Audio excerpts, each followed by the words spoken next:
Hello दोस्तों, कैसे हैं आप सब लोग। तो दोस्तों आज हम करने वाले हैं सीटेट का 27/1/2023 का प्रैक्टिस सेट, जिसमें आज हम लोग साइंस का करने जा रहे हैं। तो ये है आज का साइंस का फर्स्ट क्वेश्चन 61 नंबर का। निम्नलिखित में से कौन सा खरीफ फसल युग्म है। खरीफ फसल युग्म कौन सा है, हमें ये बताना है। गेहूं, सरसों, सरसों धान, धान मक्का, मक्का मटर। तो इसमें हमारा जो है धान और मक्का जो है खरीफ फसल होती है। खरीफ फसल कौन सी होती है, जो कि जून जुलाई में बोई जाती है और उसके बाद जो है सितंबर से अक्टूबर के महीने में काट दी जाती है। जैसे धान, गेहूं, ये सभी मतलब कौन सी सॉरी, धान गेहूं नहीं, धान हो गया, मक्का हो गया, चना हो गया। तो ये सभी क्या होती है, खरीफ की फसल होती है। आगे देखते हैं अगला क्वेश्चन। अगला क्वेश्चन है, नीचे दी गई तालिका तीन मानवीय रोगों का मिलान उनके रोग कारक सूक्ष्म जीवों और संचरण के तरीकों से करती है। तालिका में कुछ प्रविष्टियां एक्स, वाई और जेड के रूप में चिन्हित की गई हैं। तो नीचे दी लिखे किन पदों से प्रतिस्थापित करने से तालिका सही तरीके से पूरी हो जाएगी। ये मानव रोग है, यहाँ रोग कारक सूक्ष्म जीव का नाम है और यहाँ संचरण का तरीका है। तो सबसे पहले मानव रोग देख लेते हैं। टाइफाइड। टाइफाइड किससे होता है, बैक्टीरिया से होता है। अब बैक्टीरिया से तो होता है, लेकिन इसमें तरीका कौन सा भरा जाएगा, यानी यहाँ एक्स के जगह क्या भरा जाएगा। जल से फैलता है, वायु से फैलता है, या फिर सीधा संपर्क में आने से। इसमें कौन सा ऑप्शन सही होगा, तो जो बैक्टीरिया होते हैं वो जल के माध्यम से तेजी से फैलते हैं, तो ये जल हो जाएगा। ठीक है, यहाँ पे तो जल हो जाएगा। अब आगे देखते हैं खसरा। खसरा किस से होता है, रोगाणु से, वायरस से, बैक्टीरिया से, या किससे होता है। प्रोटोजोआ से होता है, किससे होता है। तो खसरा जो है वो वायरस होता है। खसरा वायरस से फैलता है और किसके माध्यम से, माध्यम क्या रहता है, तो वायु। वायु में खसरे के जो होते हैं वायरस वो रहते हैं और धीरे धीरे इस तरह से खसरा फैलता जाता है। अभी डेंगू की बात करें। डेंगू किस रोग से होता है, किस इसका रोग जनक कौन जीव है, तो ये भी वायरस ही है। ये भी वायरस वायरस ही है। एक मिनट, इसे थोड़ा सा क्लियर लिख दो। तो ये भी क्या है, ये भी वायरस ही है। वायरस के माध्यम से फैलता है। और डेंगू किसके कारण होता है, तो मच्छरों के कारण होता है। डेंगू वायरस से फैलता है, लेकिन माध्यम क्या बनता है, तो माध्यम जो होता है मच्छर होता है। तो अब हमारा कौन सा इसमें हो जाएगा, ऑप्शन सी करेक्ट हो जाएगा। अगला है, नीचे दिए गए कथनों को ध्यान पूर्वक पढ़िए और सही विकल्प का चयन कीजिए। अभी नीचे कथन दिया गया है, थर्मामीटर में पारे का उपयोग होता है। तो ठीक है, थर्मामीटर में तो पारा रहता ही है, तो अभी कथन तो सही है। लेकिन उसके बाद क्या है, गर्म किए जाने पर पारे का समान रूप से प्रसार होता है। तो ये भी बात सही है कि थर्मामीटर में जो पारा होता है वो गर्म होता है, तो धीरे धीरे जो होता है वो फैलने लगता है, वो थर्मामीटर पे ऊपर चढ़ने लगता है। तो अभिकरण और कारक दोनों ही सही हैं। इसमें हमारा ऑप्शन पहला ही करेक्ट हो जाएगा।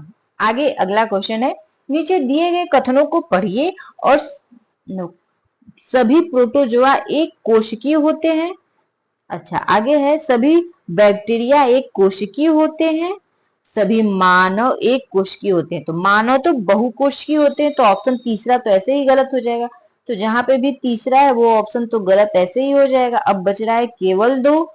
तो सभी प्रोटोजोआ एक कोशिकीय होते हैं और बैक्टीरिया भी एक कोशिकीय होते हैं, यानी हमारा ऑप्शन बी करेक्ट हो जाएगा। अगला क्वेश्चन है, दो धात्विक गेंदे ए व बी के अर्ध व्यास 3 संबंधी 1 के अनुपात में है और उनके घनत्व 1 संबंधी 3 के अनुपात में है। ए व बी के द्रव्यमानों का अनुपात क्या होगा। तो देखिए यहाँ पे इसको जो अच्छे से दिखाया गया है कि घनत्व बराबर द्रव्यमान बटे के आयतन होता है और द्रव्यमान बराबर घनत्व गुणे आयतन हो जाता है। अब यहाँ पे गेंदों का जो आयतन दिया गया है वो क्या होता है, 4/3 पाई आर क्यूब। ये गेंद का जो होता है आयतन होता है। तो अब हम इसको निकाल लेते हैं 4/3 करके। पाई आर क्यू, और यहाँ पे ये हमारा घनत्व हो गया। तो इसी फार्मूले पे हम रख करके इसको सॉल्व कर लेंगे। आप लोग इसको देख लीजिएगा, चाहे तो स्क्रीनशॉट भी ले लीजिए। अब हम आते हैं अपने अगले क्वेश्चन की तरफ। अगला क्वेश्चन है, पानी के एक नमूने का क्वथनांक 96 डिग्री सेल्सियस पाया जाता है। निम्नलिखित में से कौन से निष्कर्ष इस अवलोकन की व्याख्या कर रहे हैं? नमूनों में कुछ अशुद्धियां उपस्थित हैं, लिया गया नमूना समुद्री जल का है, जल को अधिक ऊंचाई पर उबाला जा रहा है। तो इसमें हमारा कौन सा ऑप्शन करेक्ट हो जाएगा कि पानी के एक नमूने का क्वथनांक कितना है? 96 डिग्री सेल्सियस है। ठीक है, तो अभी इसमें से बताना है कि नमूने में कुछ अशुद्धियां उपस्थित हैं, लिया गया नमूना समुद्री जल का है, या फिर जल को अधिक ऊंचाई पर उबाला जा रहा है। तो जल को जो है अधिक ऊंचाई पर उबाला जा रहा है, इसीलिए इसका क्वथनांक जो है 96 डिग्री सेल्सियस है। 96 डिग्री सेल्सियस क्यों है? क्योंकि उसके वो जो जल है वो ऊंचाई पे है, तो उसके ऊपर प्रेशर भी लग रहा है। एयर प्रेशर की वजह से जो है उसका ताप जो जितना होना चाहिए उस पे जो है प्रेशर की वजह से वो और भी जल्दी जो है उबल जा रहा है। वैसे होना तो 100 डिग्री सेल्सियस चाहिए, 100 डिग्री सेल्सियस पे ही पानी बॉयल होता है, लेकिन वायु प्रेशर के कारण, एयर प्रेशर के कारण जो है उसका क्वथनांक और घट गया। हम आते हैं अपने अगले क्वेश्चन 67 नंबर के। क्वेश्चन है, एल्युमिनियम का कौन सा गुण धर्म उसे खाद्य सामग्री लपेटने के लिए, फॉयल या पन्नी बनाने के लिए उपयुक्त बनाता है? मतलब कौन सा कार्य एल्युमिनियम पे किया जाता है कि उसमें जो है खाद्य सामग्री आसानी से लपेटी जाती है? यह ऊष्मा का अच्छा सुचालक है, यह खाद्य सामग्री के साथ अभिक्रिया नहीं करता है, यह बहुत आघातवर्ध है। तो ऑप्शन सी ही करेक्ट हो जाएगा कि ये बहुत ज्यादा आघातवर्ध है। अगले क्वेश्चन पे आते हैं। अगला क्वेश्चन है, निम्नलिखित में से कौन सा पौधों में नाइट्रोजन स्थितीकरण की परिघटना का सही वर्णन है? अमोनिया का नाइट्रो और नाइट्रेटों में परिवर्तन, मृदा में उपस्थित नाइट्रेटों का अपचयन होकर नाइट्रोजन गैस का विमुक्त होना, जटिल मृत जैविक पदार्थ का अपघटित होकर अमोनिया में परिवर्तन, या फिर वायुमंडलीय नाइट्रोजन का नाइट्रोजन के ऑक्साइडों में परिवर्तित। तो इसमें हमारा ऑप्शन डी ही करेक्ट हो जाएगा कि वायुमंडलीय नाइट्रोजन का नाइट्रोजन के ऑक्साइडों में परिवर्तन। अगला क्वेश्चन है, एक परिवार कार द्वारा सूरत से मुंबई तक की यात्रा करता है। यात्रा के आरंभ में उसकी कार के पथ मापी का पाठ्यांक 5,812 किलोमीटर है और यात्रा के अंत में 6,902 किलोमीटर है। यदि यात्रा को पूरा करने में उन्हें 5 घंटे 20 मिनट का समय लगता है, तो औसत चाल क्या है? तो सबसे पहले तो हम पूरी दूरी निकालेंगे। ठीक है, पाठ्यांक पहले मतलब जितना वो कार चली थी वो दूरी ये थी, बाद में कार द्वारा इतनी दूरी तय गई, तो इस दूरी से इस दूरी को माइनस करेंगे तो यानी 280 किलोमीटर हमारी दूरी जो है कुल आ जाएगी। समय दिया है 5 घंटा और 20 मिनट, तो अब इसको जो है घंटे में बदलेंगे तो 16 बटे के 3 घंटे आ जाएगा। अब औसत चाल बराबर होता है दूरी बटे के समय। अब इसी फार्मूले में रख देंगे और सॉल्व कर लेंगे।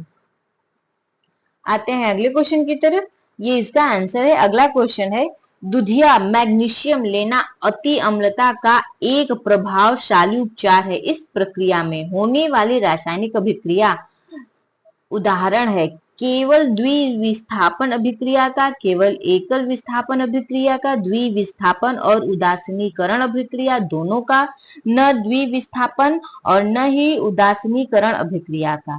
तो इसमें द्विविस्थापन और उदासीनी अभिक्रिया दोनों का ही क्या है? एग्जाम्पल है। आगे है अगला क्वेश्चन, नीचे दिए गए कथन पढ़िए और सही विकल्प का चयन कीजिए। आभासी प्रतिबिंब स्क्रीन पर प्राप्त नहीं किए जा सकते।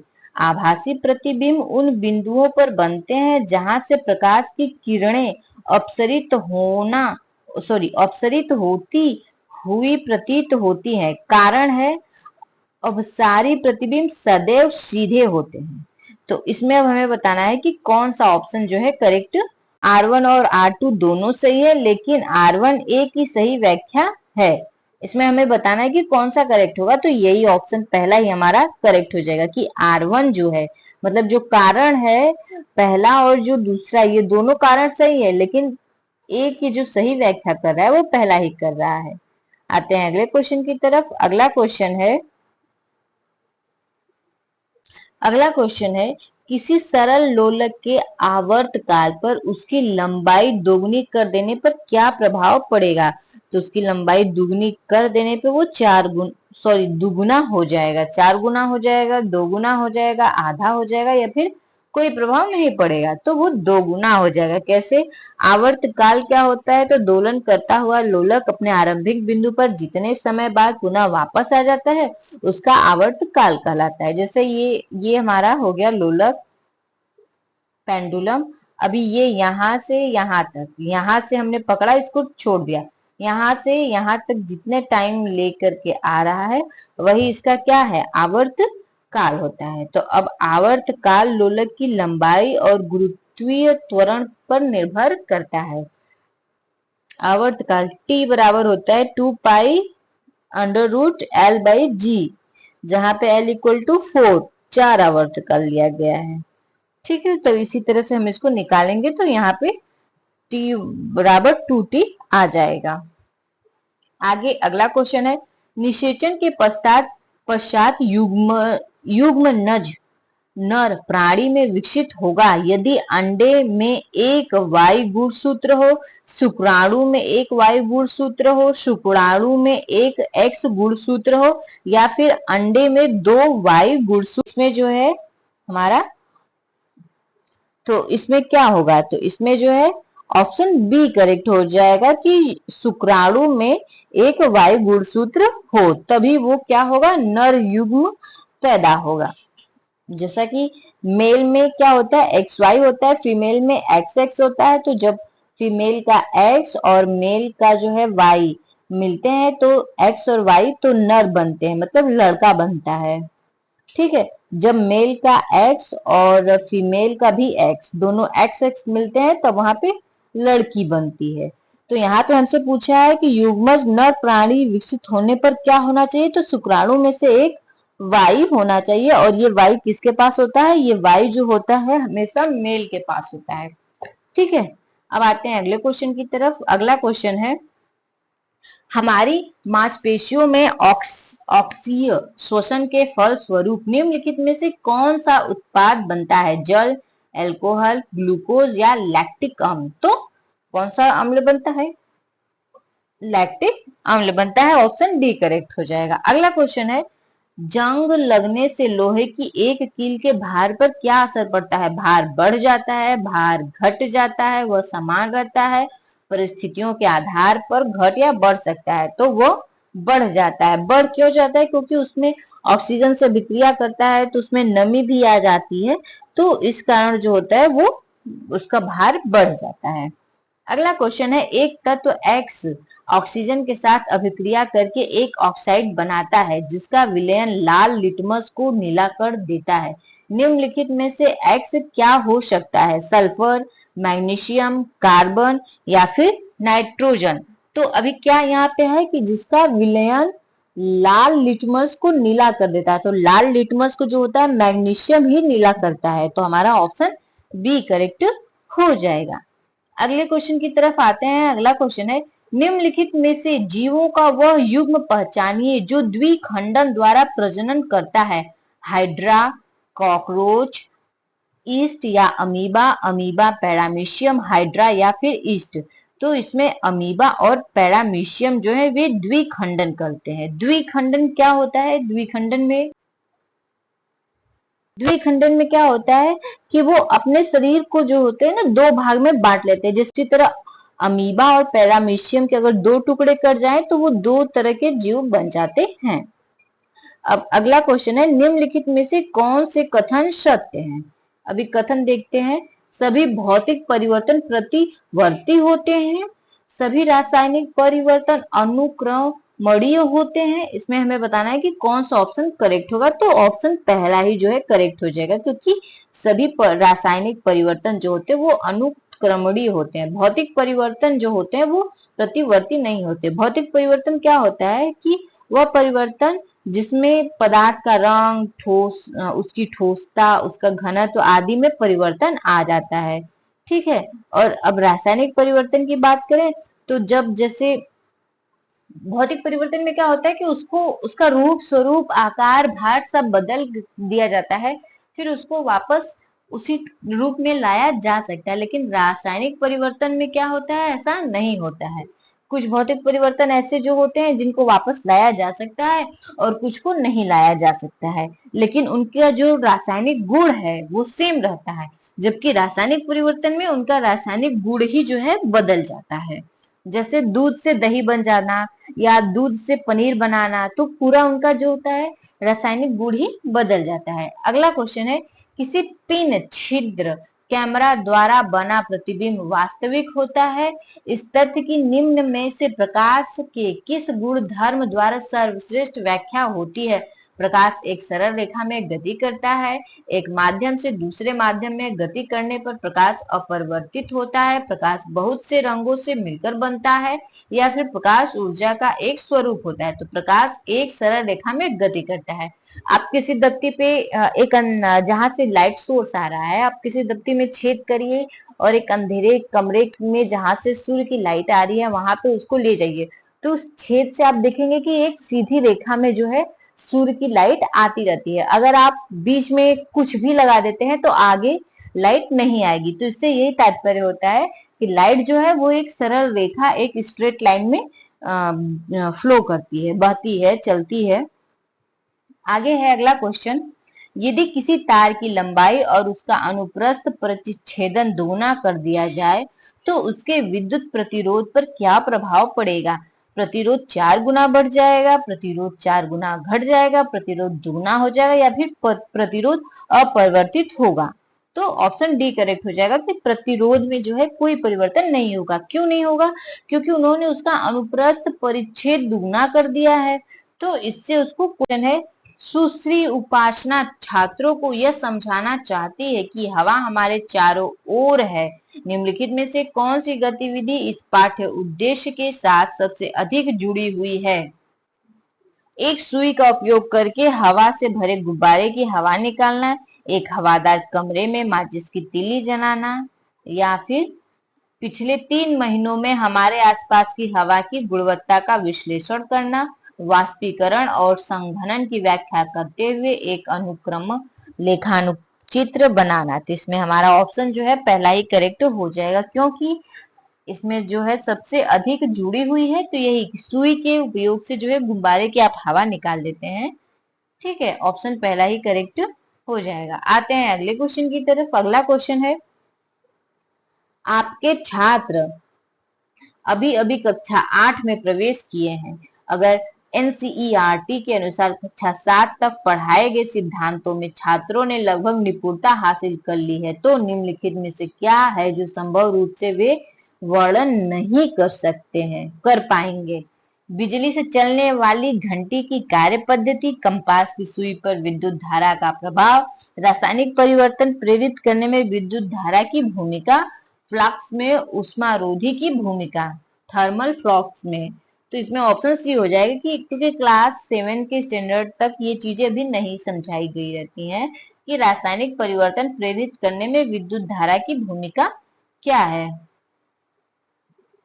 ठीक है, आगे देख लेते हैं अगला क्वेश्चन। सुश्री अंजलि छात्रों को जल चक्र का परिवर्तन देने के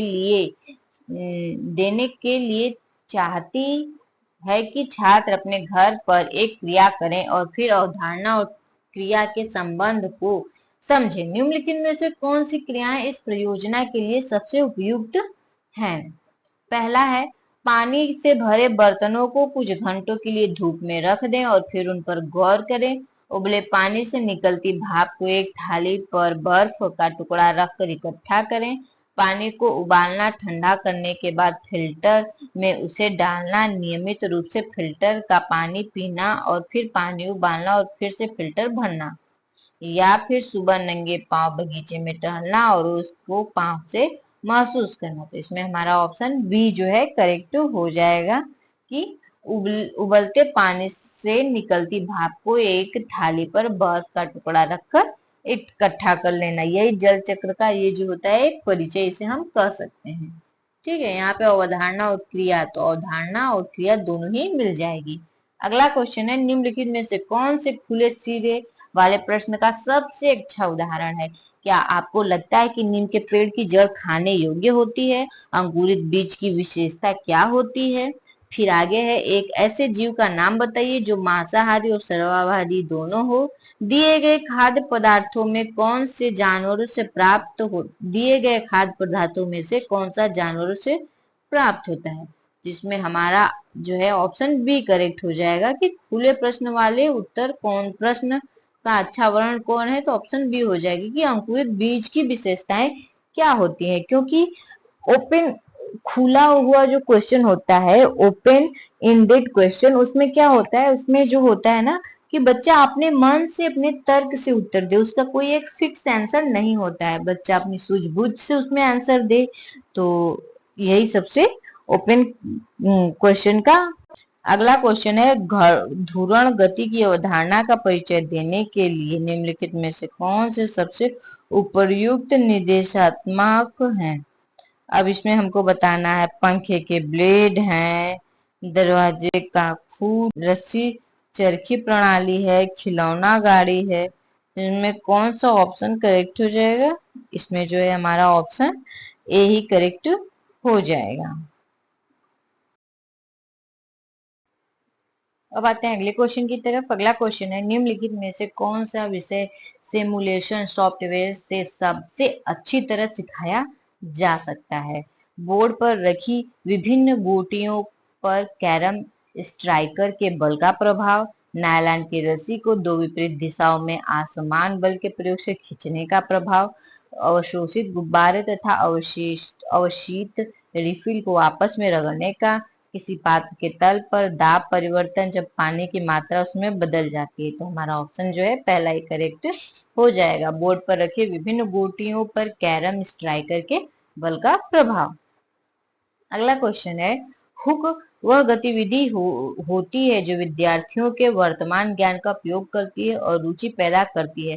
हृदय पर एक परिचयात्मक पाठ शुरू करते समय सुश्री सौम्या के लिए उपयोग करने के लिए निम्न में से कौन सी सबसे अच्छी हुक गतिविधि होगी?